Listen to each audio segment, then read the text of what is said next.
جان بچانے میں 100 اونٹ کیسے لگے تھے کہ عبد المطلب زمزم کا کنواں کھود رہے تھے. بنو جرہم جب ان کو بنو خزاعہ نے شکست دی تو انہیں زمزم کا کنواں پتھروں سے بند کر کے اوپر سے مٹا دیا نشان. تو 300 سال زمزم کا کنواں بے نشان تھا. بنو خزاعہ سے جب قصی نے حکومت چھینی، قصی جو آپ کے پردادوں میں سے ایک آتا ہے، تو قصی بن کلاب، تو اس کے بعد عبد المطلب جب سردار بنے تو ان کو خواب آیا کہ پاک پانی نکالو. پھر اگلے دن خواب آیا پاک پانی نکالو. پھر اگلے دن خواب آیا پاک پانی نکالو. تو تیسرے دن یہ کہتے ہیں کدھر ہے پاک پانی؟ تو آواز آئی صبح حرم میں بیٹھو، ایک کوا آئے گا، ایک جگہ زمین پہ 3 دفعہ ٹھونک مارے گا، وہاں وہ پاک پانی ہے. تو اگلے دن حرم میں آ کے بیٹھے، کوا آیا، ٹک ٹک ٹک ٹک اڑ گیا. تو آپ نے قریش کو جمع کر کے فرمایا آؤ یہاں سے پانی زمزم نکالیں. کہا جاؤ جاؤ، پہاڑی کنواں مر مک گیا، ہن کتھوں پانی آیا، اسے نہیں ٹکرا مارنی، تو ٹکر مارنی تے مار. تو اس وقت ایک ہی بیٹا تھا حارث، تو دونوں باپ بیٹا کھودتے تھے. ایک دن تھک کے کہنے لگے وہ بھی کوئی سردار نہیں جن دی اولاد نہ ہوئے. تو ہمارے یہاں تو نا کم بچے خوشحال گھرانا، میں کہاں کرتا ہوں نیک بچے خوشحال گھرانا. ایک ہوئے تو ہوئے سپ ورگا تھا کیا خوشحال گھرانا. تو نیک بچے خوشحال گھرانا. تو کہنے لگے اگر اللہ نے مجھے 10 بیٹے دیے نا تو میں ایک کو اللہ کے نام پہ ذبح کر دوں گا. اللہ نے 15 دے دیے، وہ سب کو اکٹھا کیا. کہنے لگے میں نے منت مانی تھی ایک کو ذبح کرنا ہے، پوری کرو گے؟ کہا جی پوری کریں، جس پہ ہاتھ رکھو گے ہم تیار ہیں. کہا نہیں میں ایسے نہیں، میں قرہ ڈالوں. قرہ ڈالا، نام نکل آیا عبداللہ، سب سے محبوب بیٹے عبداللہ. وہ لے کے چل پڑے صفا پہاڑ کی طرف. شور مچ گیا، قریش اکٹھے ہو گئے. ایک بہت بڑا سردار تھا، ایمان تو نصیب نہ ہوا لیکن کام بڑا کر گیا، عاص بن وائل. وہ کہنے لگا عبد المطلب یہ ظلم نہیں ہونے دوں گا. عبد المطلب نے کہا یہ سردار کی قسم ہے پوری ہوگی. عاص بن وائل نے کہا تیرے کو بھی کمی کوئی نہیں کھلوتا، سردار ہی کھلوتا ہے، اے نہیں ہوئے گا. اتنے جھگڑا پڑ گیا. تو پھر آخر ایک فیصلہ ہوا کہ قطبہ کاہنہ نجران میں رہتی ہے، وہ جو فیصلہ کرے گی اس پہ ہم عمل کریں. تو یہ سارا قریشی قافلہ وہاں گیا. اس نے پوچھا تمہارے ہاں قتل کی دیت کیا ہے، قتل کا معاوضہ؟ تو انہوں نے کہا 10 اونٹ. کہا تم ایسا کرو ایک تیر پہ 10 اونٹ لکھو، ایک پہ عبداللہ لکھو اور پھر قرعہ ڈالو. جب تک عبداللہ کا نام نکلتا رہے 10 اونٹ بڑھاتے رہو، اور جب اونٹوں کا نکلے نام تو جتنے لکھے ہوں اتنے ذبح کر کے عبداللہ کی جان کو بچا لیا جائے. سارا قافلہ واپس. اور وہ قرعہ اندازی ہوتی تھی تیر پر لکھا 10 اونٹ اور ادھر لکھا عبداللہ، اور ایک آدمی مخصوص ہوتا تھا جو اس نے ترکش کو یوں گھما کے یوں جھٹکا دینا ہوتا تھا. ایک چھوٹا سا سوراخ ہوتا تھا، اس سے تیر نکلتا تھا. تو اس نے جھٹکا دیا، جو تیر نکلا عبداللہ. عبد المطلب نے 100 اونٹ پہلے کھڑے کر دیے تھے تو 10 ادھر کھڑے کر دیے تھے. جب عبداللہ نکلا تو 10 ادھر کر دیے، پھر جھٹکا دیا عبداللہ، 10 اور کر دیے، 30 ہو گئے. پھر جھٹکا دیا عبداللہ، 40 ہو گئے. پھر جھٹکا دیا عبداللہ، 50 ہو گئے. پھر جھٹکا دیا عبداللہ، 60 ہو گئے. پھر کیا 70 ہو گئے. پھر کیا 80 ہو گئے. پھر 90 ہو گئے. 100. اب ماتھے پہ پسینے سب. عبد المطلب کہ ہوں تو اٹھ مک گئے، ہوں کی کرنا ہے. تو 100 کے 100. تو پھر جب قرعہ ڈالا تو نکلا 100 اونٹ. تو قریش نے نعرہ لگایا. عبد المطلب نے کہا نہیں حالی نہیں میں ایک باری اور کرنا ہے. انہوں نے دوبارہ کیا 100 اونٹ. پھر قریش نے نعرہ لگایا کہنے نہیں حالی نہیں میں ایک باری اور کرنا ہے. پھر کیا 100 اونٹ. تو 3 دفعہ 100 اونٹ نکلا. تو حضرت عبداللہ کی جان بچی اور عبد المطلب نے 100 اونٹ اپنے ہاتھوں سے ذبح کر کے تقسیم کیے. یہ خاتون کہتی ہے 100 اونٹ لے لے، ایک رات گزار لے. کہنے لگے میں تو عزت دار نوجوان ہوں، میں یہ کام تھوڑا ہی کروں گا. تو پورے پردادے والا واقعہ ہوا. کچھ دنوں بعد وہ مل گئے، حضرت آمنہ سے شادی ہو گئی. وہ عورت مل گئی تو کہنے لگے شادی کیوں نہیں کرتے ہو؟ اس نے وہی بات دہرائی کہ مجھے فاحشہ نہ سمجھو، میں بہت عزت دار ہوں. تیرے ماتھے پر نور نبوت تھا، وہ آمنہ کے پیٹ میں چلا گیا، اب مجھے کوئی ضرورت کوئی نہیں۔ من انفسکم لقد جاءکم رسول من انفسکم، عالی اس سے بڑا خاندان کوئی نہیں، اس سے بڑا نسب کوئی نہیں، اس سے بڑا حسب کوئی نہیں، اور یہ واحد محمد مصطفیٰ ہیں جن کا نسب آدم علیہ السلام تک چلتا ہے۔ محمد بن عبداللہ بن عبد المطلب بن ہاشم بن عبد مناف بن قصی بن کلاب بن مرہ بن کعب بن لوی بن غالب بن فہر بن مالک بن نضر بن کنانہ بن خزیمہ بن مدرکہ بن الیاس بن مضر بن نزار بن معد بن عدنان بن اود بن حمیسہ بن سلیمان بن عوس بن بوز بن قموال بن ابی بن عوام بن ناشد بن حزا بن بلداس بن یدلاف بن طابخ بن جاحم بن ناحش بن ماخی بن عیفی بن عبقر بن عبید بن الدعاء بن حمدان بن سمر بن یثربی بن یحزن بن یلحن بن ارعوہ بن عیدی بن زیشان بن عیسر بن اقناد بن ایہام بن مقصر بن ناحد بن زارب بن سمی بن مزی بن عوض بن عرام بن قیدار بن اسماعیل بن ابراہیم بن آدر بن ناحور بن سروج بن رعو بن فائج بن عابر بن ارفخشاد بن سام بن نوح بن لامک بن متوشال بن ادریس بن یرد بن ملحلیل بن قینان بن آنوش بن شیس و بن آدم علیہ السلام من انفسکم۔ میرے رب نے اپنے اور بندوں کے درمیان، چاہے وہ ڈاکٹر ہوں، چاہے مولانا ہوں، چاہے خواتین ہوں، چاہے تاجر ہو، چاہے ریڈی والا ہو، چاہے بادشاہ ہو، ایک واسطہ بنایا ہے، ایک واسطہ بنایا، وہ ہے محمد الرسول اللہ صلی اللہ تبارک و تعالی علیہ وسلم۔ میں نے قرآن سے، پچھلی کتابوں سے تھوڑا آپ کے سامنے پیش کیا کہ ہمارے نبی ہیں کیا۔ جب ہم ان کو جانتے ہی نہیں تو ان کی سیرت پہ کیا چلیں گے؟ خالی اتنا پتہ ہے کہ ہم اللہ کے نبی کے کلمہ پڑھنے والے ہیں، لیکن وہ کیا ہیں، وہ کیا ہستی ہیں؟ جب تک ہیبت نہ ہو، محبت نہ ہو اور اس کی عظمت نہ ہو تو اس کی بات کی عظمت کہاں سے آئے گی؟ مجھے پتہ ہی نہیں ہے کہ یہ کہنے والا کون۔ میرا بھائی یہاں لاہور میں آنے سے پہلے نشتر ہاسپٹل میں دل کا، وہ جو ابتدائی دنوں میں ڈاکٹر تھا، تو میں اس کے وارڈ میں کھڑا تھا تو ایک چھوٹے سے قد کا آیا بندہ، بڑا بے روبا گیا، تو وہ میرا بھائی ایسے ہو گیا۔ تو جب وہ چلے گا تو میں نے کہا مجھے لگتا ہے یہ تیرا پروفیسر ہے۔ کہنے لگا تینوں کیوں میں پتہ؟ میں کہا تو اینج ہو گیا ہے، حالانکہ بندہ تو بڑا بے روبا ہے، چھوٹا جا۔ جس کا روب ہوتا ہے، جس کی عظمت ہوتی ہے، اسی کی اطاعت ہوتی۔ ہم جانتے، ہمارے تذکر ہی نہیں کہ ہمارے نبی، کہ آپ کو اپنے وہ کیا ہسپتال سے کلینک سے ہسپتال سے کلینک، تو تھوڑا اور بھی دکھ ہے زمانے میں محبت کے سوا، راحتیں اور بھی ہیں وصل کی راحت کے سوا۔ فیصل آباد میں ایس ایس پی آیا، 4 مہینے لگا رہا تھا تبلیغ میں، تو عبد الخالق، میں نے اس سے کہا جو یہاں کا ایس ایس پی ہے نا فیصل آباد کا، ظفر عباس لک، وہ میرا اسکول سینٹرل ماڈل اسکول کا ساتھی ہے اور وہ میرا روم فیلو بھی ہے، چلو تمہیں ملاتا ہوں۔ کہا چلو۔ وہ کہنے لگا میرا بیچ میٹ ہے، چلو ملتے ہیں۔ تو ہم مسجد سے نکلے، پولیس لائن کا ایک دروازہ سامنے تھا پولیس کے لیے، اور ایک عوام کے لیے تھا، ذرا وہ پھر 1 کلومیٹر کا چکر پڑتا تھا، تو ہم سیدھے وہاں چلے گئے۔ تو پولیس والے نے دیکھا 2 صوفی آ رہے ہیں، ٹھیک ہے، اس کو نہیں پتا کہ یہ ایس ایس پی آ رہا ہے۔ اس نے کہا 2 مولوی، 2 مندیاں ٹوپیاں، 2 مندیاں داڑیاں۔ اس نے عبد الخالق نے کہا بھائی دروازہ کھولو۔ وہ ایسے کھڑا، کہنے لگا تو آؤ۔ اسے کیا پتا یہ کیڑی بلا کھلو تھی۔ اس نے پھر کہا بھائی تیری بڑی مہربانی، دروازہ کھول دے۔ کہنے لگا سنیا نہیں، اتوں آؤ۔ جون کا مہینہ، گرمی شدید۔ اس نے پھر کہا بھائی تیری بڑی مہربانی، گرمی ہے، دروازہ کھول دے۔ کہا صوفی صاحب سنے نہیں تسی، اتوں آؤ، اب دیکھو تالا لگوایا ہے، میرے کو چابی کوئی نہیں۔ پھر وہ مجبور ہو گیا، اس نے کہا میں Abdul Khaliq S S P. انہوں نے کہا سر،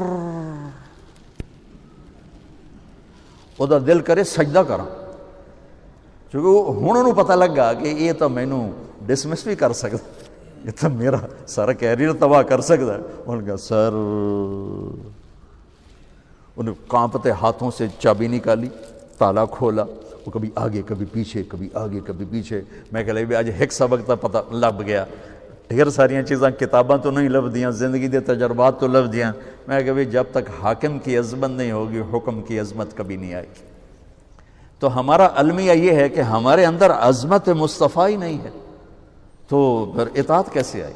شکر ہم ایمان والے ہیں، اللہ کا لاکھ لاکھ شکر ہے، اور عظمت ہے. وہ درجہ نہیں جو اطاعت پہ جھکا دے، وہ درجہ نہیں ہے جو اطاعت پہ جھکا دے. جس کو اللہ خوش کرنے کی وَلَا سَوْفَ يُعْطِيكَ رَبُّكَ فَتَرْضَىٰ، پوری کائنات سے کہتا ہے مجھے راضی کرو، اور خود کہتا ہے میرے محبوب میں نے آپ کو راضی کرنا ہے. تو اللہ کے نبی کی سیرت، بھائیو معذرت چاہتا ہوں، اگر آپ صرف 1 سال کی کانفرنس سے ڈاکٹر بنے ہو تو پھر شاید مجھے بھی امید ہے کہ 1 گھنٹے کی بعد سے سیرت مصطفیٰ کا تاثر بھی قائم ہو جائے گا. یہ جیسے یہ ناممکن ہے کہ آپ ایک فن میں زندگی کھپائے بغیر نہیں کمال کو پہنچے، ایسے ہی سیرت مصطفیٰ اور محبت مصطفیٰ وہ بھی ایک سفر ہے زندگی کا، جس میں کھپے بغیر ہم اس مقام پر نہیں پہنچ سکتے جس پر جا کر زندگی اطاعت میں ڈھل جاتی ہے، محبت میں ڈھل جاتی ہے. حضرت عمر رضی اللہ عنہ میرے نبی جا رہے تھے کٹھے، میرے نبی کو ٹھوکر لگ گئی، ٹھوکر لگ گئی. آپ کے انتقال کے بعد جب عمر وہاں سے گزرتے تو ٹھوکر کھاتے. وہ کہتے اتنے شاید پئی کوئی نہیں، تو ٹھوکر کیوں کھا رہے ہو؟ کہ یہاں میرے نبی نے ٹھوکر کھائی تھی جب میں بھی ٹھوکر کھاتا. پھر جب عظمت ہوتی ہے تو یوں اطاعت آتی، یوں محبت پیدا ہوتی. عبداللہ بن عمر عرفات سے نکلے، اونٹنی بٹھا کے ایک طرف جا کے بیٹھ گئے پیشاب کرنے. اٹھ کے واپس آئے اپنے غلام نافع سے، کہنے لگے نافع میں نے کیا کیا ہے؟ انہوں نے کہا آپ نے پیشاب کیا. کہا نہیں میرا تو اب بھی وضو ہے، میں اللہ کے نبی کے ساتھ آخری حج میں تھا تو آپ نے یہاں اونٹنی بٹھائی تھی، یہاں پیشاب کیا تھا، بس میں نے اپنے نبی کی نقل اتاری ہے. پھر آدمی یوں ہو جاتا. تو اپنے نبی کی سیرت کو پڑھیں، اپنے نبی کی سیرت کے ساتھ کچھ ٹائم بیٹھا کریں، تب جا کر دین سامنے آئے گا، ورنہ صرف کلینک ہی سامنے ہوگا. اب وہ ہستیاں ہیں جو درد مندوں کی دعائیں روزانہ لے سکتے، اور صرف آج کا دن نہیں گزار سکتے، آپ اپنی نسلوں کو خوبصورت فیوچر دے کے جا سکتے کہ دعاؤں کی طاقت موت کے بعد بھی چلتی رہتی. میں آپ کا زیادہ وقت لے چکا ہوں، معافی چاہتا ہوں.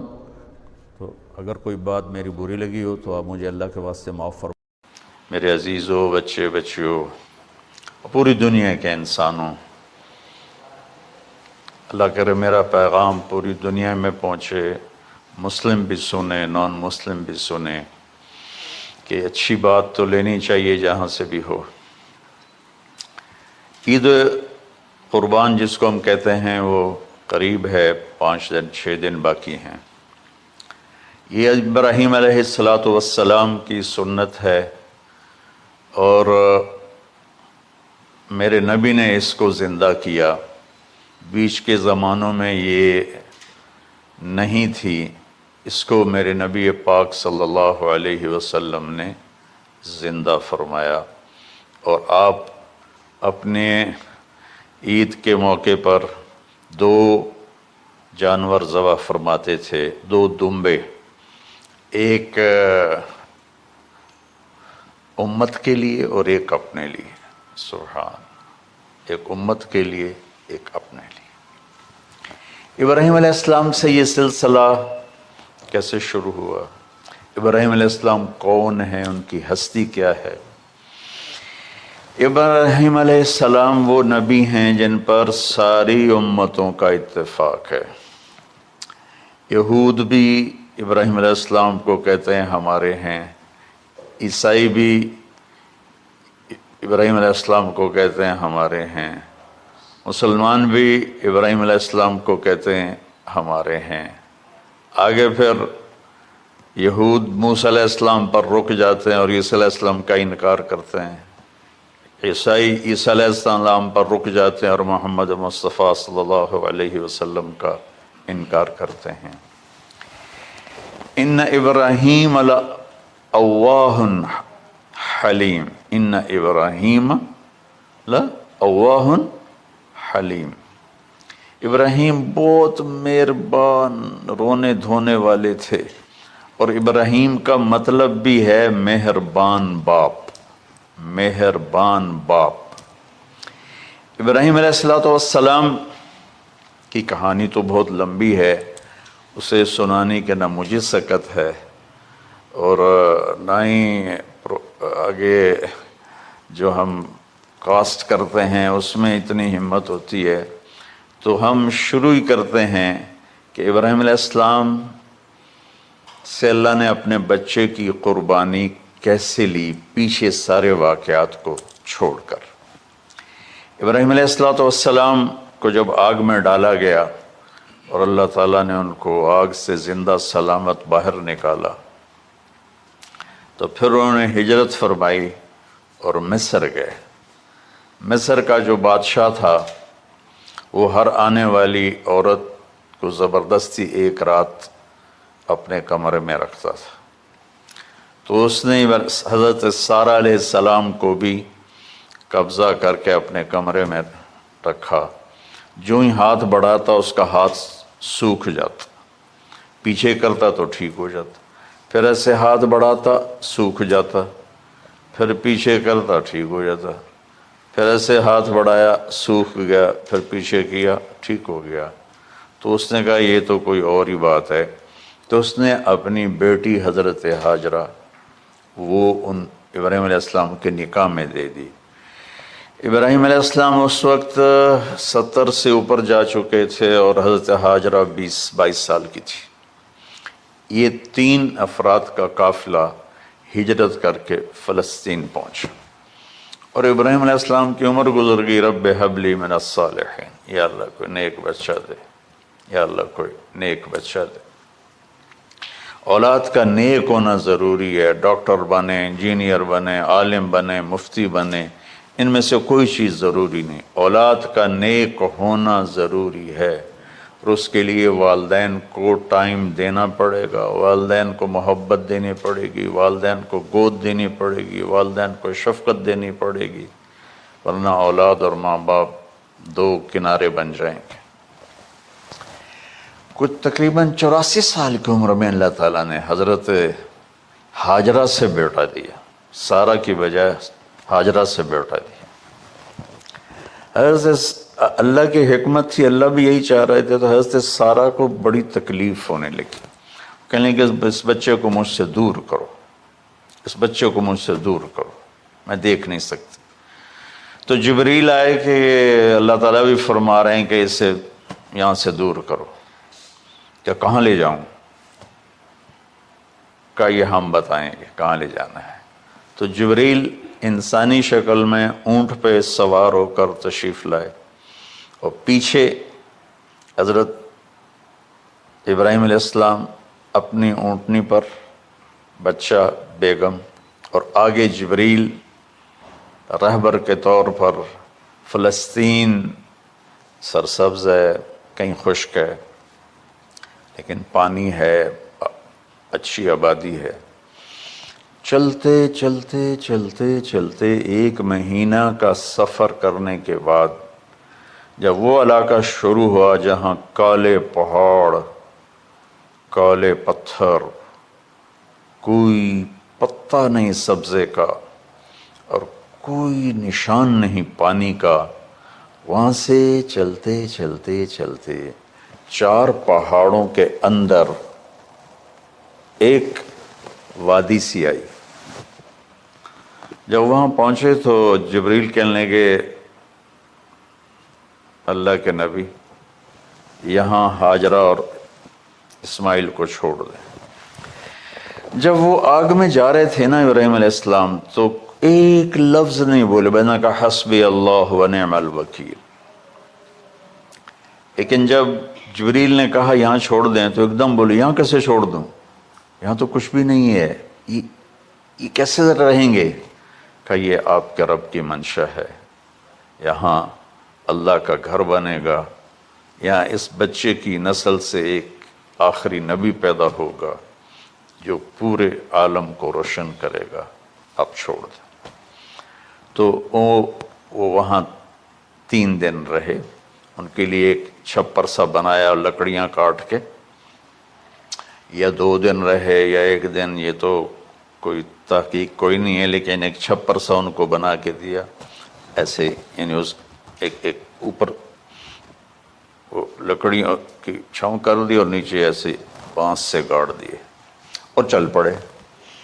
تو حضرت حاجرہ فرمانے لگے آپ کہاں جا رہے ہیں؟ اتنا بڑا امتحان تھا کہ جواب نہیں دینا، بس چپ کر کے چلو۔ انہوں نے پھر پوچھا آپ مجھے چھوڑ کے کیوں جا رہے ہیں؟ آگے سے خاموشی، چلتے چلتے 3 میل تک وہ اس طرح چلی۔ جب وہ کدئی پہنچیں تو اس وقت ان کو خیال آیا یہ اللہ کے نبی ہیں، کہیں ان کو اللہ نے نہ کہا ہو۔ تو ان کا اللہ امرک، کیا آپ کو اللہ نے کہا کہ مجھے چھوڑ دیں؟ کہنے لگے ہاں، یوں کیا۔ ایک دم ایک نئی حاجرہ نے جنم لیا، کہ اذن، یوں گردن، اذن لن یضیعنا اللہ، جاؤ پھر میرا اللہ مجھے ضائع نہیں کرے گا۔ ابراہیم علیہ السلام بوجھل دل کے ساتھ پیدل چل رہے تھے، دونوں میاں بیوی اونٹنی پہ سوار ہوئے، اور وہ اپنے بچے کو گود میں لے کر ایسے کھڑی ان کو دیکھ رہے تھے۔ یہ کوئی مہینے کے لیے نہیں جا رہے تھے، پتہ نہیں ہے کب واپس آئیں۔ اجد بچھڑے قد ملن گے، جانے رب رحمان۔ دیکھتی رہیں۔ انہوں نے ایسے پہاڑی کے اوپر چڑھے کہ اونٹ نیچے اتری، تو پھر انہوں نے منہ موڑا اور واپس اس وادی کی طرف چلیں۔ کیا وقت تھا، صبح تھی، شام تھی۔ جو ابراہیم علیہ السلام غائب ہوئے تو ایک دم آپ نے اونٹنی کا منہ موڑا ادھر ہی اور کہا ربنا انی اسکنت من ذریت بواد غیر ذی زرع ربنا لیقیموا الصلاۃ۔ کیا درد ہے! آپ اندازہ لگاؤ، ایک آدمی کو 84 سال کی عمر میں بیٹا ملے اور پھر اسے ایسے جنگل بیابان میں چھوڑ دیا جائے، تو ان کے دل پہ کیا بیت رہی ہوگی۔ یہ اس دعا میں وہ درد ہے جو میرے بھی آنسو نکل رہے ہیں۔ ہم کو 3 دفعہ قصہ سنا چکا۔ اے اللہ، تیرے ہی کہنے پر، تو جو میرا رب ہے، یا اللہ نہیں کہا، اللہم نہیں کہا، ربنا، یا اللہ تو مہربان ہے، اس میں بھی کوئی تیری مہربانی ہوگی، تیری محبت ہوگی، تیری شفقت ہوگی۔ انی اسکنت من ذریت، میں نے چھوڑ دیا اپنی اولاد کو۔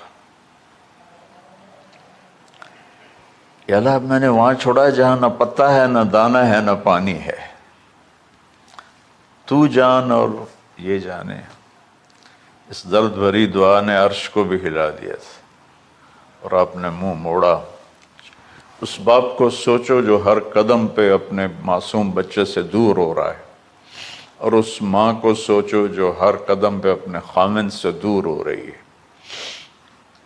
ابراہیم کی منزل تو آگے گھر ہے، 2 بیویاں اور ہیں، ادھر تو پتھروں کے ساتھ دوستی ہے۔ جب ہاجر، میں ایک دفعہ میں ایسے ہی سوچ میں بیٹھا، میں اتنا رویا۔ میں نے کہا جب وہ ہماری ماں ہاجرہ وہاں اکیلی بیٹھی ہوگی، اور چاروں طرف اونچے اونچے پہاڑ تھے، اور اندر بیٹھنے والوں کو باہر کا پتہ نہیں، باہر والوں کو اندر کا پتہ نہیں۔ تو شام ڈھلی ہوگی تو اندھیری رات نے کیا ظلم ڈھایا ہوگا، کالے پہاڑوں کا اندھیرا، اندھیری رات کا اندھیرا۔ تارے بھی حیران ہوں گے، یہ کون بی بی بیٹھی ہوئی ہے۔ ستارے روزانہ ہی نکلتے تھے، لیکن آج وہ ایک نیا تماشا دیکھ رہے ہیں کہ ایک معصوم شہزادی ایک معصوم بچے کو گود میں لے کے بیٹھی ہے، کون اسے یہاں چھوڑ گیا۔ چاندنی رات ہی تو چاند بھی حیران ہو رہا ہوگا، یہ کیا ہو رہا ہے، یہ کیا ہو رہا ہے، یہ کیا ہو رہا ہے، اور وہ تنہا جان آسمان کو دیکھتی ہوگی، یا اللہ یہ میرے ساتھ کیا ہوگی۔ وہ رات کیسی، پہلی رات کیسی گزری ہوگی حضرت ہاجرہ پر۔ یہ ہمارے تبلیغ والے 3 دن کے لیے جاتے ہیں، بیویاں شور مچا دیتی ہیں، چھوڑ کے جاندے پہ، چھوڑ کے جاندے پہ۔ اس ہاجرہ کو سوچو جس پر اندھیری رات تھی اور اسے کچھ پتہ نہیں تھا میرے ساتھ کیا ہونے والا ہے۔ جب دن چڑھا تو سورج نے دیکھ کر اس کی آنکھیں پھٹ گئیں کہ یہ کیا ہے، وہ تو کسی پہ رحم نہیں کرتا۔ اس کی آگ نے پتھروں کو تپایا، میری ماں ہاجرہ کے چھپر کو تپایا اور تڑپا کے رکھ دیا۔ ایک چھوٹا سی مشکیزہ تھا پانی کا، اسے گھونٹ گھونٹ پی کے ان کے منہ میں بھی ڈال رہی تھی۔ اس مشکیزے پر 3 دن گزرے، پانی ختم ہو گیا۔ ہم 92 کے حج میں پھنس گئے، مزدلفہ سے پہلے تو ہماری بس میں پانی کوئی نہیں تھا۔ جو اس وقت ہمارا حال ہو، ہمیں پتہ تھا 2-4 گھنٹے کے بعد پانی ہے، لیکن جو اس وقت بچے بھی تھے، چیخ و پکار تھی۔ ہاجرہ کی چیخیں کون سن رہا تھا، اور ادھر اسماعیل کی دھاڑ دھاڑ شروع ہو گئی، پیاس کی وجہ سے، بھوک کی وجہ سے۔ بے بس ماں دیکھ رہی ہے، میں کیا کروں۔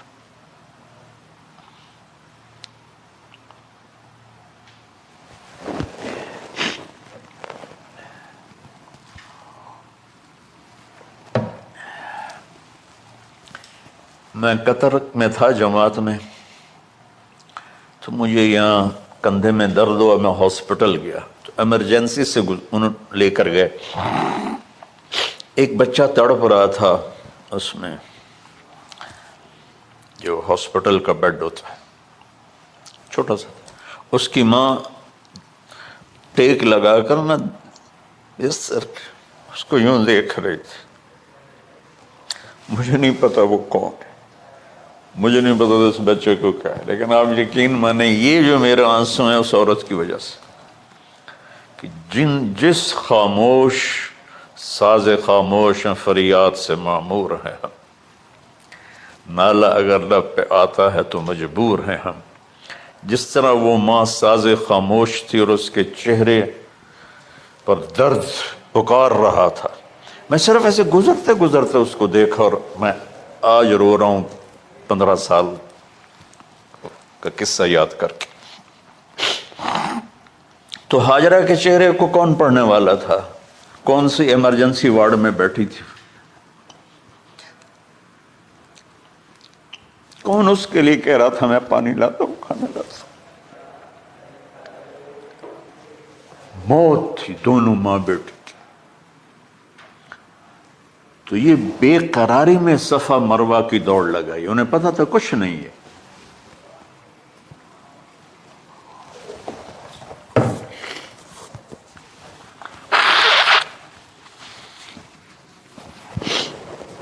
انہیں معلوم تھا کچھ نہیں ہے، لیکن وہ اس کو تڑپتے دیکھ نہیں پا رہے۔ وہ بھاگیں، صفا پہ چڑھی، ادھر دیکھ ادھر دیکھ، ابھا دیکھاں لمحہ دیکھاں، ڈٹھی دل کو دیواں ٹیکاں، سجن مل سم کے مر پوساں۔ یہ ہماری سرائکی کا شاعری ہے۔ مشرق دیکھتے ہوں، مغرب دیکھتے ہوں، دائیں بائیں دیکھتے ہوں، کوئی ہے میری فریاد سننے والا۔ یہ حالت تھی اس وقت ام اسماعیل کی۔ نیچے اتری، جہاں وہ ٹیوب لائٹس آتی ہیں، وہاں وہ نیچے ہو گئے اور بچہ غائب ہو گیا، تو دوڑ لگاتے۔ مصر کی شہزادی اور مکے کے نوکدار پتھروں کے اوپر دوڑ رہی تھی. جب بچہ نظر آیا پھر آہستہ ہو گئی، پھر مروہ پہ چڑھی، پھر صفا پہ چڑھی، پھر مروہ پہ چڑھی، پھر صفا. مجھے لگتا ہے صفا مروہ بھی رو رہے ہوں گے اس وقت، اور مکے کے پہاڑ بھی رو رہے ہوں گے، سورج بھی اس وقت رو رہا ہوگا. آخر وہ مروہ پہ تھک کے گر گئیں. یہ نہیں کہ انہوں نے 7 چکر لگانے تھے، 7ویں چکر کے بعد ان کی ہمت جواب دے گئی، وہ گر گئیں اور ان کا جینا چاہا کہ میں بچے کو اپنے سامنے مرتا دیکھوں، اس لیے وہیں گر گئیں کہ میں اتنے مر جاؤں وہ اتنے مر جاؤں. پھر ایسے حسرت بھری نظروں سے یوں دیکھا مر گیا کہ نہیں، تو وہاں ایک آدمی کھڑا تھا. پھر مردہ جسم میں پھر جان آ گئی. پھر انہوں نے اپنے آپ کو اٹھایا اور دوڑ لگائی. پہنچی تو آدمی غائب تھا اور ایڑیوں سے پانی نکل رہا تھا. اتنے چکر کیوں لگوائے، پہلے ہی نکال دیتا.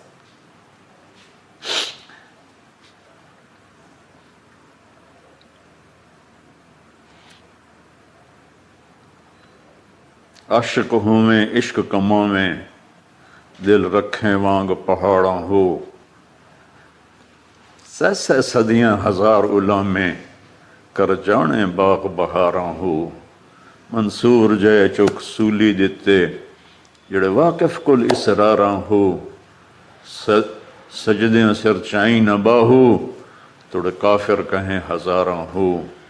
عاشق سوئی حقیقی جڑا، قتل معشوق دے مننے. سر نو جوڑے تے مکھ نہ موڑے، بھامیں 100 تلواراں کھنے. سچا عشق حسین علی دا باہو، سر دتے تے راز نہ بن.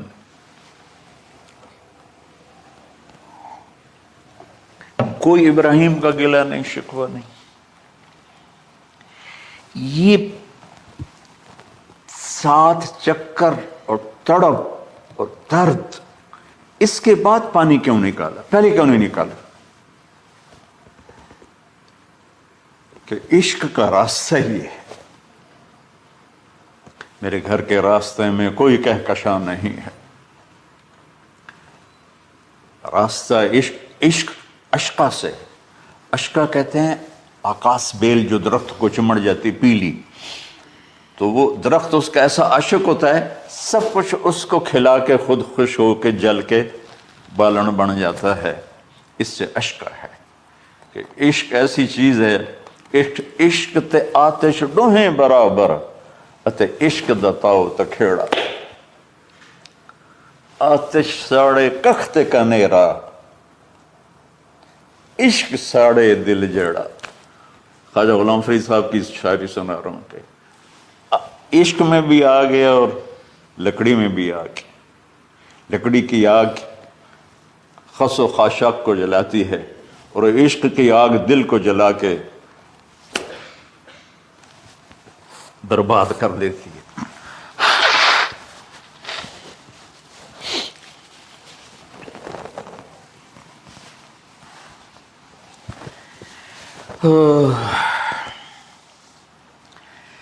یہ دنیا میرے بھائی بہنوں امتحان کی جگہ ہے. ہم اسے جنت بنانا چاہتے ہیں، ہم یہاں اپنی مرضیاں پوری کرنا چاہتے ہیں. اللہ کی قسم، اللہ کی قسم، اللہ کی قسم، جس نے اپنی مرضی پہ چلنا شروع کیا وہ تباہ ہو گیا. جو اللہ رسول کی غلامی کے دائرے میں آیا وہ کامیاب ہو گیا. دیکھا تو پانی ابل رہا ہے، ابل رہا ہے، ابل رہا ہے، فوارے مار رہا ہے. تو اس وقت عبرانی لینگویج تھی تو ان کا زمزم زمزم، ٹھہر جا ٹھہر جا ٹھہر جا. وہ نیچے زور، اللہ کو بھی یہی منظور تھا، وہ نیچے زور. میرے نبی نے فرمایا اگر میری ماں زمزم نہ کہتی تو پورے عرب کو یہ پانی سیراب کر دیتا. اور آپ حیران ہوں گے، آج کل تو بہت زیادہ ایڈوانس ہے سائنس.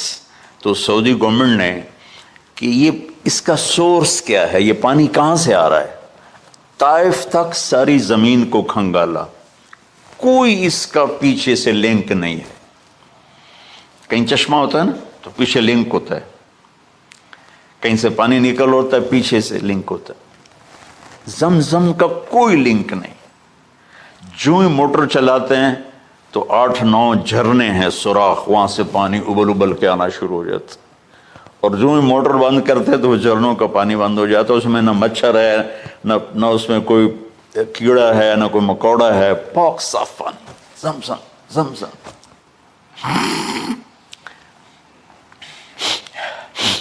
جتنا اونچا بنانا ہو بلڈنگ اتنی گہری بنیاد.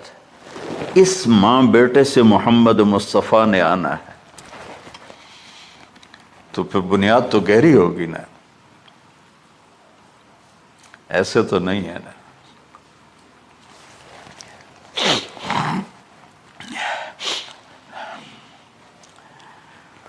تو چونکہ محمد مصطفیٰ صلی اللہ علیہ وسلم کو اس بچے اور اس ماں سے اللہ نے وجود دینا، پیچھے ابراہیم والد ہیں دینا. ابراہیم علیہ السلام کی نسل میں 4000 انبیاء آئے، بنو اسرائیل میں 4000، اور حضرت اسماعیل علیہ السلام کا ایک ہی جو 1.25 لاکھ پہ بھاری نہیں ہے بلکہ کل کائنات پہ بھاری ہے اللہ کے بعد. تو اس لیے پسائی ہوئی یہ جو بناتے ہیں اپنی باڈیز، وہ اپنی کتنی پسائی کرتے ہیں، وزن اٹھاؤ، دوڑو، وہ کیا کیا اپنے آپ کو مشقت میں ڈالتے ہیں، تب جا کے وزن وہ نکھر کے آتے ہیں. یہاں کوئی آبادی نہیں تھی. یمن سے لوگ جاتے تھے شام تجارت کے لیے، تو قبیلہ جرہم کا گزر تھا، پانی نہیں تھا، تو وہ پانی کی تلاش میں تھے. انہوں نے پرندے دیکھے، وہ کہنے کہ پرندے تو پانی پر آتے ہیں. انہوں نے 2 آدمی بھیجے، آگے دیکھا ایک خاتون، ایک بچہ اور کنواں تو نہیں تھا، پانی چشمہ. تو وہ سارے آئے اور کہا کہ بہن ہم یہاں ٹھہر جائیں. کہا ٹھہرو لیکن پانی میرا. انہوں نے کہا ٹھیک ہے، پانی آپ کا ہے. تو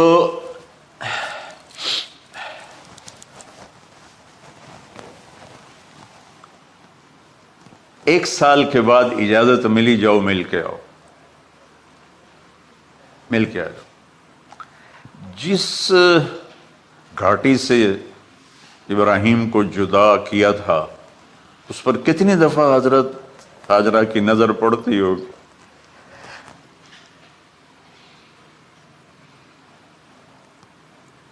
اگر آپ اس کو فیل کریں تو یہ قصہ بیان ہی نہیں ہو سکتا، بس رونا ہی پڑے گا. اور خاص طور پر آج کے دور میں جب کوئی اللہ کو کی ماننے کے لیے تیار ہی نہیں ہے، کوئی جہنم سے ڈرنے کے لیے تیار نہیں، کوئی جنت کی طلبگار نہیں. 1 سال کے بعد اونٹنی کا سر نظر آیا تو دل اچھل کے آسمان کو جا لگا کہ میری آنکھوں کی ٹھنڈک آ گئی، میرے سر کا سایہ آ گیا، میرے بیٹے کی چھاؤں آیا. وہ اونٹنی بٹھائی، کہا تشریف لائیے. کہنے لگے اترنے کا حکم نہیں ہے، صرف ملاقات. نہ آتے صبر آیا ہوا تھا، صبر توڑ کے پھر جا رہے ہیں. تو اف نہیں کی، آہ نہ کر لبوں کو سی، زخم پہ زخم کھا کے جی، اپنے جگر کا لہو پی، آہ نہ کر لبوں کو سی، عشق ہے دل لگی نہیں، سینے پہ تیر کھائے جا، آگے قدم بڑھائے جا، یعنی زبان حال سے کہہ دے اس کے ہاں ستائے جا. کوئی شکوہ گلا نہیں ہے، یہ کیا ملنا ہے. نہ آتے وہیں بیٹھے رہتے. کہنے لگے اچھا بچہ گود میں دے دو. سینے سے لگا، پیار کی، بہتے آنسو بچے کے رخسار پہ گرے. بچوں کو پتہ نہیں کون ہے. کہنے لگی اجازت ہے آپ کا سر دھو دوں، منہ دھو دوں، پاؤں دھو دوں، ہاتھ دھو دوں؟ یہ پانی پاک ملا ہے۔ ٹھیک ہے، واپس۔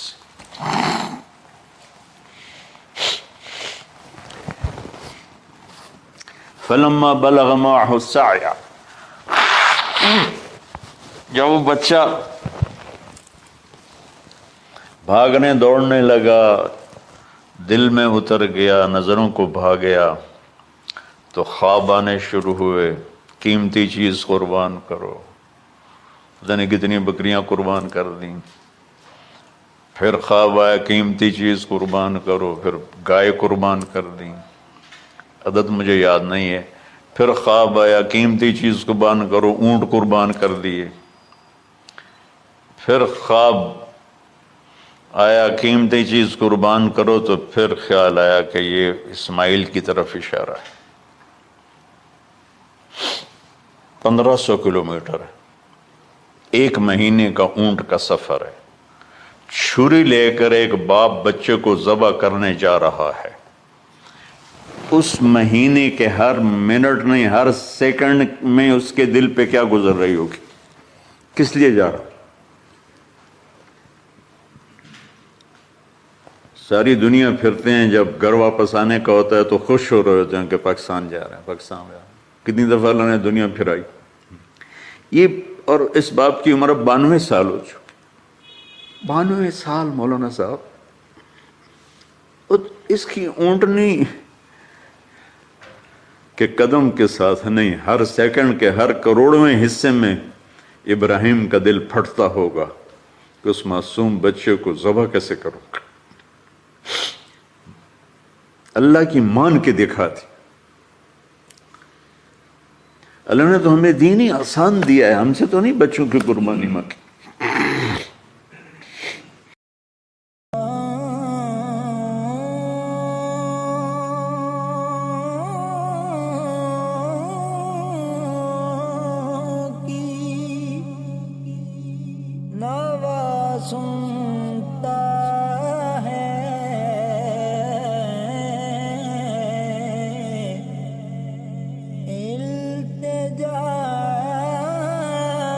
سب کی خدا سنتا